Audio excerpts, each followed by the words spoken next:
Četrtek je bil v Sori še posebej slovesen, saj je ponovitev javnega naročila vendarle bila uspešna in s podpisom pogodbe se bo izdelava nove gasilske cisterne GVC2 lahko končno pričela. Po 20 letih smo podpisali ponovno pogodbo za novo gasilsko vozilo. Gasilsko vozilo bo nadomestilo staro, ki je 20 let resnično staro. Ampak imamo to srečo, da naša občina podpira, skrbi za razvoj.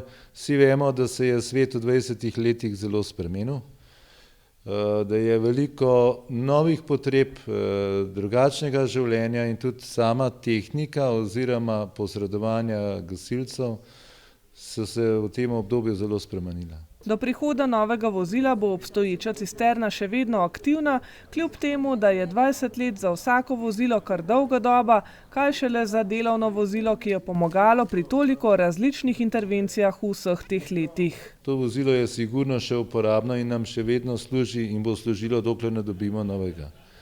Ampak to prednost, ki nam jo občina omogoča skupaj z nami, je to, da mi lahko sledimo razvoju opreme, tehnike in da lahko imamo in uporabljamo opremo, ki je sodobna, primerna temu trenutku, temu času. Novo vozilo v končni vrednosti dobrih 415 tisoč evrov, od tega 70% financira občina Medvode, bo izdelano po tipizaciji vozil Gasilske zveze Slovenije, pri čemer bo izvajalec, podjetje Gasilska vozila Pušnik, dobavilo podvozje, na njem pa bodo potem izdelali nadgradnjo po tipizaciji in dodali opremo ter jo vgradili v vozilo. Jaz upam, da so naši fantje, operativci, ki so pripravili, ki so pregledali, ki so razmišljali, ki so se srečevali z drugimi društvi, kakšno opremo, na kakšen način zbrali primerno,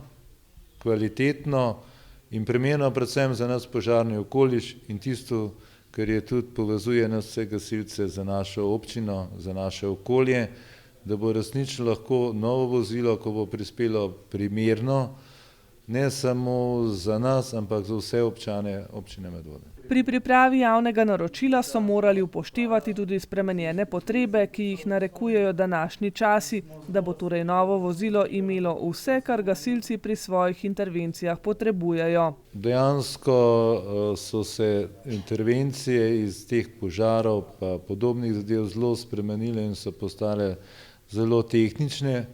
Oziroma se srečujemo z veliko temi naravnimi nesrečami, ujmami, ki so v zadnjem obdobju zelo izrazite. Res smo razmišljali, da res pripravimo in tudi, da pogledamo, da smo se vključili vso opremo, ki jo ima tudi Gasilska zveza Medvode. To smo najprej poskrbeli, da smo pogledali to, kaj potrebujemo, glede na to, da ima naše društvo sorazmerno veliko hribovja, ozkih, strmih, gozdnih cest. Temu primerno moraš kupiti primerno vozilo, da lahko dostopaš do vseh.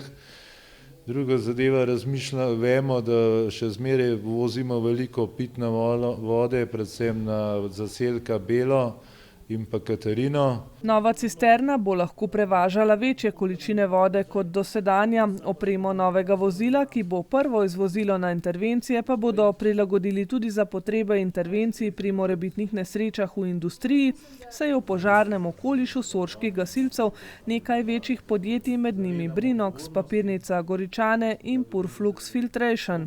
In kaj sledi podpisu pogodbe? Prva osnova je, da smo le prebrodili te nesrečna 2 razpisa, izgubili smo ogromno časa, to smo se trudili lanskega avgusta. Danes smo tu, ki se začetek gradnje vozila. Sorški operativci bodo s podjetjem Gasilska vozila Pušnik aktivno sodelovali pri sami izgradnji vozila in umeščanju opreme vanj, da bodo na koncu dobili tisto, kar so toliko časa načrtovali. Dejansko sodelovali bomo pri sami izgradnji in postavitvi opreme vozila. Prav tako pa istočasno izkoristili, da bomo predno vozilo dobili na uporabo, pošolili naše, to se pravi voznike, pošolili naše operativce, da ne bo oprema prišla v hišo, pa je ne bomo znali uporabljati. To pomeni, da ko bomo vozilo dobili, bojo naši operativci v osnovi pripravljeni za uporabo tega vozila novega. Podpisa pogodbe se je v imenu občine Medvode udeležila podžupanja Mojca Murnik. V imenu Gasilske zveze Medvode, s katero ima občina Medvode sklenjen dogovor o sofinanciranju nabave gasilskih vozil, pa predsednik Miha Šušteršič in poveljnik Anže Šilar. Prostovoljno gasilsko društvo Sora je tretje društvo, ki bo prejelo novo vozilo z dogovorom o sofinanciranju. Naslednje v vrsti za nabavo novega vozila pa je prostovoljno gasilsko društvo Zbilje.